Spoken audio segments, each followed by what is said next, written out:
ఆఖరికి పిల్లలు తినే వాటిని కూడా కల్తీ చేస్తున్నారు. నిజంగా మేమైతే ఘోరంగా మోసపోయాము. ఇది ఏంటి మజా అనుకుంటున్నారా? అస్సలకే కాదు, ఇది తేనంట. సో బయట రోడ్ సైడ్ అమ్ముతా ఉంటారు కదా, సో అక్కడైతే మేము తీసుకున్నాము. సో ఒక్క బాటిల్ కాదు, ఫస్ట్ ఒక బాటిల్ తీసుకున్నాము, అది తర్వాత ఇంకో బాటిల్ తీసుకున్నాం అనమాట. ఫస్ట్ అయితే ఈ పెద్ద బాటిల్ తీసుకున్నాము. తీసుకున్నప్పుడు చాలా రోజులు అవుతుంది, కానీ అది హనీ అనుకున్నాము. బట్ తిన్నప్పుడు టేస్ట్ కూడా సేమ్ అలాగే ఉంది. ఒక 1 మంత్ ఏమో బాగానే ఉందన్నమాట. తర్వాత మొత్తం కూడా బెల్లం పాకం ఉంటుంది కదా, సో సేమ్ అంతే అట్లా గట్టిపోయింది అనమాట. సో అలా అయింది కదా, ఇంకోసారైనా మంచిది తీసుకుందాం అనేసి సేమ్ బయటే అది కూడా. సో అక్కడ వేరే కొంచెం ట్రై చేద్దాం అన్నట్టు తీసుకుంటే అది చూసారు కదా, అసలు గ్రీజ్ ఉన్నట్టే ఉంది. నాకైతే అసలు ఎంత ఘోరంగా అనిపించిందో.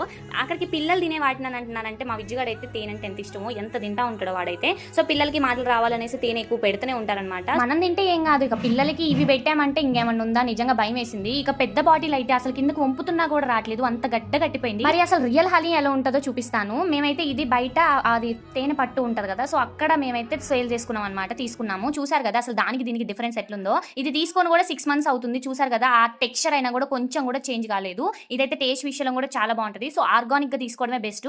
బయట రోడ్ సైడ్ తేనె పుట్ల పెట్టి అమ్ముతా ఉంటారు కదా, సో వాళ్ళ దగ్గర అయితే అస్సలు తీసుకోకండి. తేనె అని చెప్పి వాళ్ళైతే విషయాన్ని అమ్ముతున్నారు. మన ఇన్స్టెంట్ గా ఆర్గానిక్ హనీ ఎట్లా గుర్తుపట్టాలో మీకు ఏమైనా తెలిస్తే కామెంట్ చేయండి.